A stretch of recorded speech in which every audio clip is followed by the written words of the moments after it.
তো প্রথমে সবাইরে গুড আফটারনুন। তো অক্ষয় তৃতীয়ার দিন দেখো সারাদিন কি করলাম। তো দুপুরবেলা একটা মাসির ঘরে গেছিলাম, তখন মাসিটার ঘরে ডিম সিদ্ধ আলু সিদ্ধ আর হলো গা ডিম তরকারি। তো মাসিটা ছিল না, তো তারপরে দিয়া মামা আসছিল, মামারে জিজ্ঞেলাম কী দিয়ে ভাত খাইছো, কয় ডাল সিদ্ধ ডিম সিদ্ধ। আমি শিখে লিগা কয় লিভারের প্রবলেম পাইছে। তারপর দিদারে জিজ্ঞেলাম দিদা ভাত খাইছো, কয়েছে খাইছি। তারপরে দিয়া একটু গেলাম গা ছাদের উপরে, ছাদে গিয়া দেখো ছাদের মাসি বাগান করছে কি সুন্দর সুন্দর। তো দেখো আমাদের মাসি একটা বাগান করছে কি সুন্দর, কত সুন্দর অঞ্চল দেখাইতেছি। দেখো দেখো তুলসী গাছ, কত গাছ, দেখো কত গাছ লাগাইছে। তারপরে এটা কি বেলপাতা গাছ, এটা কি গাছ বা জানি না আমি, এটা তো নারকেল গাছ। তারপর দেখো অ্যালোভেরা গাছ, আরও কি দেখো ডালিম গাছ, তারপরে ফুল গাছ, কত রকমের ফুল দেখছো। তারপরে এখান থেকে ভিউটা দেখো কি বড়িয়া লাগে, দেখো দেখছো। দেখো দেখো কি সুন্দর বাগান, কত রকমের ফুল দেখছো। দেখো কি সুন্দর ছোট ছোট, এটা মানে লেবু ছোট ছোট, কি সুন্দর। তারপরে দেখো ঝিঙ্গা গাছ, তারপরে শসা গাছ, তারপরে এই দেখো কি সুন্দর, এই দেখো ভেন্ডি গাছ দেখছো, ভেন্ডি পায়রা নিয়ে গেছে।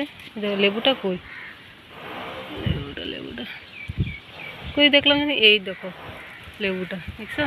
ওই দেখো আরো কত লেবু দেখছো। দেখো বাগানটা কি সুন্দর, দেখো যে ভিউ কত সুন্দর লাগে দেখতে দেখছো। নতুন এটা হইতেছে বিল্ডিংটা, দেখো দেখছো। দেখো কি গাছ লাগায় নাই, বাপরে বাপ দেখছো। ভালো লাগে এরকম দেখতে না, বাগান সাগান করলে পরে। কিন্তু আমরা তো ভাড়া থেকে আমরা করতে পারি না ওরকম। এটা একটা লেবু গাছ দেখছো। তারপরে তিতকরলা গাছও আছে, এই যে তিতকরলা দেখছো, বেশি পাইকা রয়েছে কিন্তু চলো তাও সব গাছ আছে। ফুল আছে, ফুল সব পেরে নিয়েছে। দেখো এখান থেকে ভিউ দেখো, অবশ্য আমাদের এখান থেকে দেখা যাবো না আমাদের ঘরটা, তথাপিও কই ভেন্ডি ভেন্ডি আছে, এই দেখো দেখছো।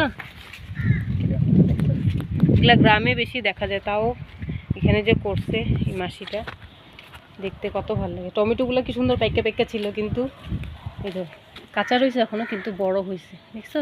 কি ভাল লাগে, মজা লাগে, সেই লেভেলের একদম। আমার তো সেই ভালো লাগে, আমার গ্রামের ঘর সেই ভালো লাগে, কিন্তু এখানে টাউনে যেরকম করে মানুষ ভাবাই যায় না। তো চলো আমি যাই নিচে, নিচে গিয়া চলো টাটা। তারপর উপরে বাগান দেখার পরে অক্ষয় তৃতীয়ার দিন সন্ধ্যার সময় মাসিদের ঘরে কীর্তন ছিল, তো সবাই কীর্তন করতেছে। তো আমি একটুখানি দেখলাম বাইরের থেকে, দেখিয়া তারপরে দিয়ে আবার উপরে গেলাম, কারণ দিদা অসুস্থ। তো দিদার সামনে এখানে গিয়ে থাকলাম কত টাইম, তারপরে দিয়া আমি রাত্রে ঘরে গেলাম। ঘরে আসার পরে কাকা আর ভাস্তি মিল্লা পুরা পিৎজা খাওয়া দিছে। আমি তো পিৎজা খাই না, তো আমার ভাইগনাটাও নিচে থাকে, আমরা এক বিল্ডিংয়েই থাকি, তো দিদি নিচে থাকে। তো ভাইগনাটা ডাকছে, কিন্তু ও মানে শুনে নাই হয়তো, এই জন্য আসে না। এই জন্য কাকা আর ভাস্তি খাইতেছে। তারপর ওরা কোল্ড ড্রিঙ্কস ফ্রিজে ঢুকাছে, এটা নিয়ে জলজিরা কি কি দিয়া খাইব, এটা লইয়া কি হাসাহাসি হইতেছে দুইজন গ্লাস। কারণ পিৎজা টিজ্জা কোল্ড ড্রিঙ্কস এগুলো কিচ্ছুই খাই না। এই জন্য আমার জিজ্ঞেসে খাবি না, আমি বলছি না আমি তো এগুলো খাই না, তোরাই খা। তারপর দেখো কতগুলি খাইছে, দুই দুই প্যাকেট পিৎজা নিয়ে এসে। এটা হইলো অন্য একটা কি, এটা হইলো কি পিৎজা কইলো, এটা জানিও না, আমি খাইও না, এগুলো নাম সামনেও জানি না, ভাল লাগে না। তারপরে খাইলো ওই যে আমার ভাস্তিটা গেল কোল্ড ড্রিঙ্কসটা আনতে ফ্রিজ থেকে, ঠান্ডাই কিন্তু এটা আবার ডিপ ফ্রিজে রেখে দিছে। মানে ওরা কী যে করে, ওই দেখো দেখো ওই দেখে এটা দিয়ে কী হাসাহাসি হইতেছিল তখন।